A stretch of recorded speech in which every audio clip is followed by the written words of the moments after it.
Namaste. This is my new journal.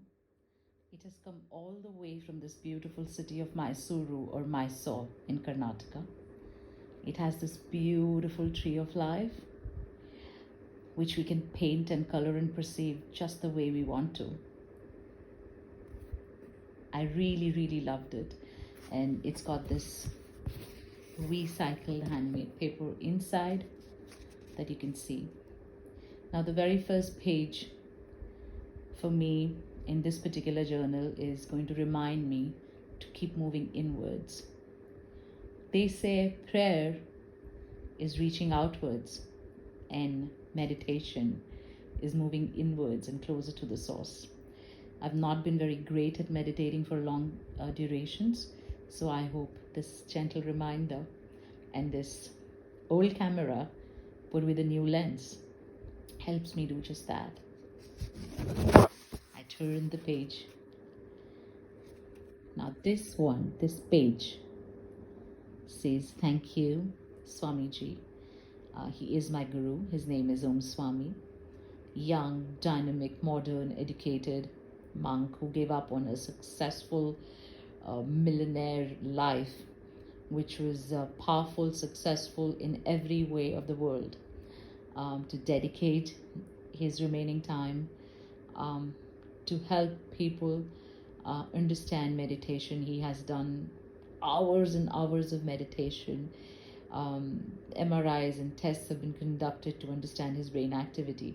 So thank you, Swamiji. He's helped break biases, boundaries, and has used technology as an efficient tool to ensure the learning is far-reaching and bereft of any bias, any boundary.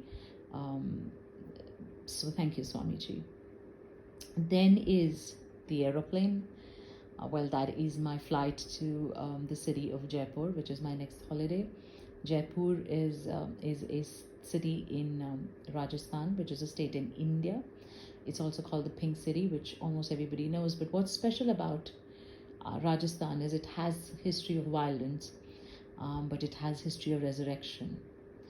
It has the desert, and yet it has oases. The people of Rajasthan are hardy, earthy, simple, very close to Mother Nature, understand how to work with nature, not against it, and have survived centuries of that trying weather. Absolutely close to my heart. So this is to my next holiday, which is in Jaipur. And this is to India, which is a diverse universe in itself.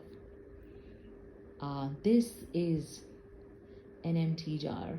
Yes, a jar that has been filled with bias, opinion, perception, conditioning, not just mine, but of education, of society, of culture, of my family, of expectations, of labeling, of definitions, rigid definitions of good and bad, of ugly, of almost not flexible ways of life which have been told and thrust upon us for decades and centuries, which we think are the only way of life. So this jar is to help me remind myself to keep emptying it, because only an empty jar is ready to receive.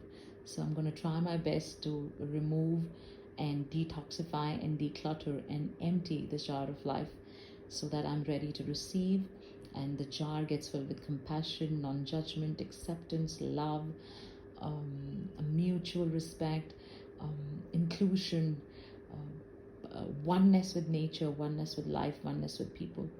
So that's the jar that's going to remind me of this. It says, "I come empty of thought, opinion, or perception." So here is my new journal. Journaling is a powerful activity. When we gift ourselves a journal, we also gift ourselves some me time, some reflection time, some contemplation time, some empty time, which takes us away from the humdrum of daily life. Gift yourself a journal and gift yourself life, says Noma. Namaste.